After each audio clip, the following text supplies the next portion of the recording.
بسم اللہ الرحمن الرحیم۔ السلام علیکم ناظرین، میں قاضی بلال ہوں۔ آپ میرا QB چینل دیکھ رہے ہیں۔ آپ سے ریکویسٹ ہوگی کہ میرے چینل کو سبسکرائب کریں اور بیل آئیکن پر کلک کریں تاکہ آپ کو میری ویڈیوز مل سکیں۔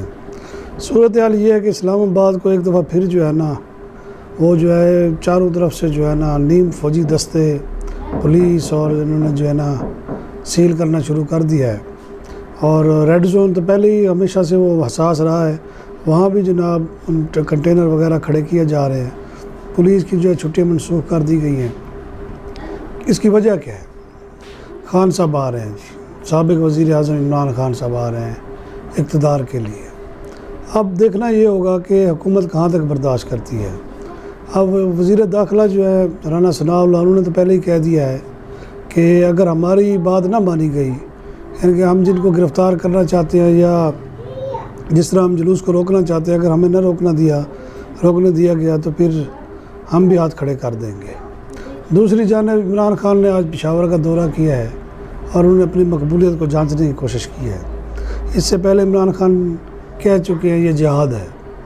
اب یہ کیسا جہاد ہے اس کی سمجھ ابھی تک کسی کو نہیں آئی۔ عمران خان نے کہا ہے، اچھا ان کی ایک ویڈیو بھی پھر جناب بعد میں دکھائی گئی جس میں کوئی کہا یہ جا رہا ہے، کسی فوجی افسر نے کہا، عمران خان چھوڑو نہ اٹھاؤ اس کو فون۔ پھر اس کے بعد وہ شاہ محمود قریشی نہ صرف فون اٹھاتے ہیں بلکہ بات بھی کرتے ہیں۔ وہ کہتے ہیں ہم آپ کو ٹریپ کریں گے، وہ کہتے ہیں کر لو۔ اب یہ کیا ڈرامے بازی ہے، یہ سمجھ نہیں آ رہی۔ قوم تذبذب کا شکار ہے۔ قوم اب اس چیز کی توقع کر رہی ہے کہ اب جو راؤنڈ ہونے جا رہا ہے واقعی اس میں دونوں غیر جانبدار ہیں۔ اب غیر جانبدار کی تعریف جو عمران خان کرتے رہے ہیں اس کو تو چھوڑیں آپ۔ اب مسئلہ یہ ہے کہ ہمیں جو ہے نا اس وقت دیکھنا یہ کہ ملک کو اس سے کیا نقصان ہوگا، کیا فائدہ ہوگا۔ فائدہ تو بالکل نہیں ہوگا، پہلی بیڑا غرق ہو چکا ہے۔ پاکستانی معیشت جو ہے بری طرح متاثر ہو چکی ہے۔ اب یہ سمجھ نہیں آ رہا کہ انتخابات یہ کیوں نہیں کرانا چاہتے، کیونکہ ان کی پہلے رٹ یہ تھی اپوزیشن کی، خاص طور پر نواز شریف اور فضل الرحمان صاحب کی، کہ جی انتخابات کرائے جائیں۔ اب جب انتخابات کی باری آئی ہے تو یہ نہیں کرا رہے، جس سے فساد برپا ہو رہا ہے۔ دوسری جانب عمران خان نے کہا ہے، فوج کو باقاعدہ براہ راست کہا ہے کہ آپ لوگ ڈیوٹل رہیں۔ ہماری اطلاعات یہ ہیں کہ 1-2 دن صرف دیکھا جائے گا۔ عمران خان نے اگر گڑبڑ کی کوشش کی تو وہ پورے جلسے کو جو ہے نا جو ان کا مارچ ہے اس کو جو ہے نا تہس نہس کر دیا جائے گا۔ اس حوالے سے بڑے پیمانے پر جو ہے FC وغیرہ اور رینجرز کو جو ہے نا وہ لایا جا رہا ہے اسلام آباد، اور ہر طرف سے جو ہے نا اس کو اکٹھا کیا جا رہا ہے۔ یعنی کہ یہ وہ جو پچھلی دفعہ لاڈلے والا تھا، اپنے لاڈلے والا دھرنا تھا، لگتا ہے یہ اس طرح نہیں ہوگا۔ اگر اس طرح نہیں ہوا تو یہ 2-3 دنوں کی بات ہے، یہ سارا کچھ صاف ہو جائے گا۔ اب یہ جو پتہ چل رہا ہے ہمیں، ہماری یہ خبر ہے کہ شاید عمران خان کے وہاں سے روانہ ہونے سے قبل ہی 3 بجے تک یہ نہیں پہنچیں گے، یہ پکی بات ہے۔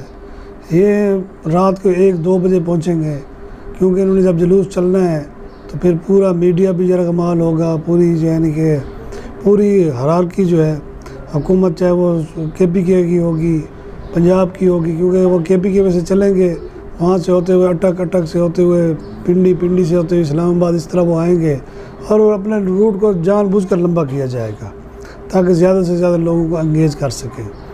اب جو پالیسی سامنے آ رہی ہے اس میں یہ معلوم ہوا ہے کہ پہلے تو جو ان کے حمایتی صحافی ہیں نا، پہلے تو ان کو جیل میں ڈالا جائے گا۔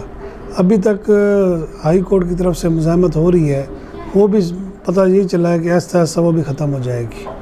بڑے پیمانے پر پہلے تو صحافیوں کو گرفتار کیا جائے گا، پھر ان کے جو سرکردہ رہنما ہیں جن سے یہ لگتا ہے کہ یہ بڑے جوش و خروش ہے، جن میں جو بہت زیادہ اچھلتے ہیں، جو بہت زیادہ آگے ہوتے ہیں، پھر ان کو گرفتار کیا جائے گا۔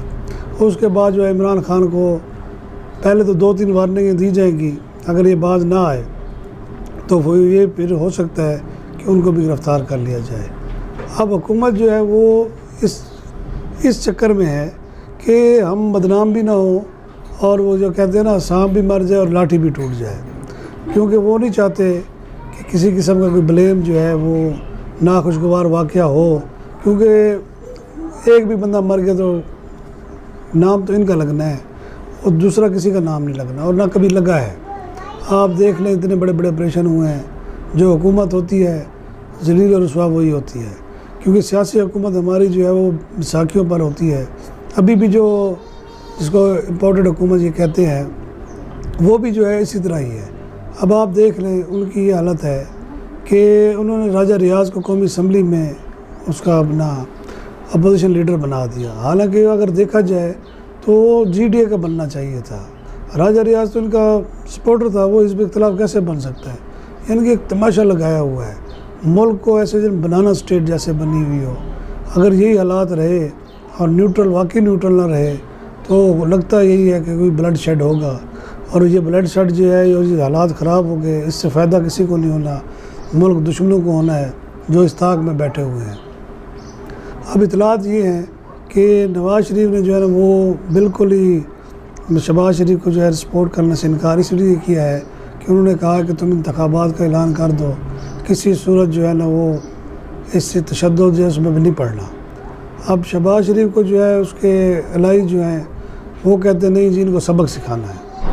اب الائی جو ہے وہ جو ان کے اتحادی ہیں ان کا تو کچھ نہیں جانا. نام تو اس وقت جو ہے نا وہ شہباز شریف ایسے وزیر اعظم اور وزیر داخلہ رانا ثناء اللہ چل رہا ہے. اگر اسی طرح کوئی تصادم ہو جاتا ہے تو اس میں جو ہے نا وہ پیپلز پارٹی کم, مولانا فضل الرحمان کم, MQM کم, ان کا کم نقصان ہوگا. زیادہ نقصان جو ہے نا وہ نون لیگ کا ہوگا.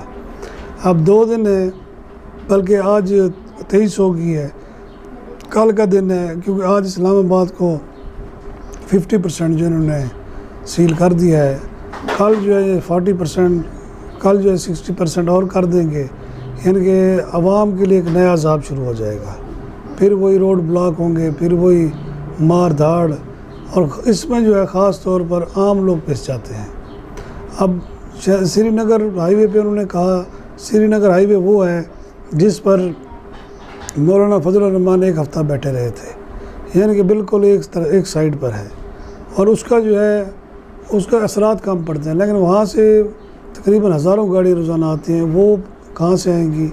ایک اور برڈن ہو جائے گا روڈز پر. اب دیکھنا یہ ہے کہ واقعی اس کو عمران خان کو آنے بھی دیں گے کہ نہیں, کیونکہ آج رات تک صورتحال واضح ہو جائے گی. کیونکہ اپنا رانا ثناء اللہ جو ہے وہ کسی صورت جو ہے اس کو اسلام آباد آنے کے حق میں نہیں ہے. ان کی کوشش یہ ہے کہ ان کو پشاور میں ہی گرفتار کر لیا جائے, یا راستے میں اٹک کے مقام پر عمران خان کے کنٹینر کو جو ہے وہ آنسو گیس وغیرہ جو ہے نا مار کر ان سب کو بھگا کر اس کو قبضے میں لے لیا جائے. اگر ایسا ہوتا ہے تو میرا خیال ہے کہ اس سے کسی کی کوئی خدمت نہیں ہوگی. عمران خان کو بھی چاہیے کہ وہ پارلیمنٹ میں مقابلہ کرتے. پارلیمنٹ میں اگر سازش ہوئی ہے تو باہر جو ہے سڑک پہ فساد, یہ بھی جو ہے نا کسی کے حق میں نہیں ہے. اب دیکھنا یہ ہے کہ کون سمجھداری کا مظاہرہ کرتا ہے. عمران خان نے بار بار نیوٹرل کا کہا ہے کہ آپ نیوٹرل رہنا. اب یہ بالکل ہی یعنی کھل کے جو ہے نا وہ انہوں نے یہ کہہ دیا ہے. پہلے بھی کہہ رہے تھے, اب بالکل کھل کے وہ کہہ رہے ہیں کہ نیوٹرل جو ہے انہوں نے ہماری حکومت گرائی ہے, کیونکہ انہوں نے اس سازش کا ساتھ دیا ہے. اور یہ کافی حد تک بات ٹھیک بھی ہے. ہمارے ملک میں نہ تو حکومت ان کی مرضی کے بغیر بن سکتی ہے اور نہ ہی گرائی جا سکتی ہے. دوسری قوت عدالتیں ہیں اور وہ جو ہے ان کا بھرپور ساتھ دیتے ہیں. اب ہم دعا کو ہیں کہ اللہ تعالیٰ جو ہے نا اس ملک کا حامی و ناصر ہو اور اس فساد کو ٹال دے, اور ان کو عقل سلیم دے, یہ ملک کے بہتر مفاد میں فیصلہ کرے. لگتا یہی ہے, کیونکہ الیکشن کمیشن میں بھی یہ کہا گیا ہے کہ وہ فوری طور پر حلقہ بندیوں وغیرہ کو جو ہے کام نپٹائے, کیونکہ 1-2 مہینوں میں یا 10-15 دنوں میں صرف IMF کے جو ہے وہ دیکھ رہے ہیں. اگر IMF نہ مانا تو انہوں نے نگران حکومت بنا لینی ہے, اور نگران حکومت کے انٹرویوز وغیرہ ہو چکے ہیں. شیخ حفیظ صاحب جو ہیں وہ پاکستان میں موجود ہیں, 1-2 اور بھی بندے سنا ہے, رضا باکر صاحب کو واپس بلا لیا گیا ہے. اور ایسے لوگ جو ہے نا وہ آ جائیں گے, اور پھر ایک دفعہ جو ہے نا ایک عبوری حکومت بنے گی, نگران حکومت, جس میں جو ہے نا وہ پھر سخت فیصلے کرائے جائیں گے. کیونکہ ان نگران حکومت میں ٹیکنوکریٹس اور بیوروکریٹس اور یہ دوسرے لوگ ہوتے ہیں جنہوں نے ووٹ نہیں مانگنے ہوتے. اور اس ملک میں جو ہے جتنے بھی غلط فیصلے ہوئے ہیں, ظالمانہ فیصلے ہوئے ہیں, ان ٹیکنوکریٹس کی وجہ سے ہوئے ہیں. اللہ ہم سب کا حامی و نافذ ہو. اللہ حافظ.